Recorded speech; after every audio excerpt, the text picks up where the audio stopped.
مثلا للذين آمنوا امرأة فرعون إذ قالت رب ابن لي عندك بيتا في الجنة ونجني من فرعون وعمله ونجني من القوم الظالمين.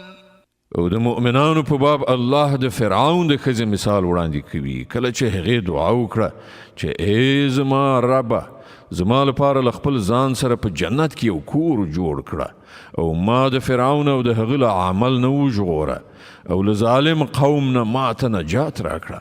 ومريم ابنة عمران التي أحصنت فرجها فنفخنا فيه من روحنا وصدقت بكلمات ربها وكتبه وكانت من القانتين. او د عمران د لور مریم مثال راوړي چې هغې د خپل شرمځای ساتنه کړې وه. بیا موږ په هغې کې له خپل لورې نه روح پوکړ او هغې د خپل پروردګار د لارښوونو او د هغه د کتابونو تصدیق وکړ او هغه له اطاعت کوونکو خلکو څخه وه. صدق الله العظیم. الله ستر رښتیا ویونکی دی.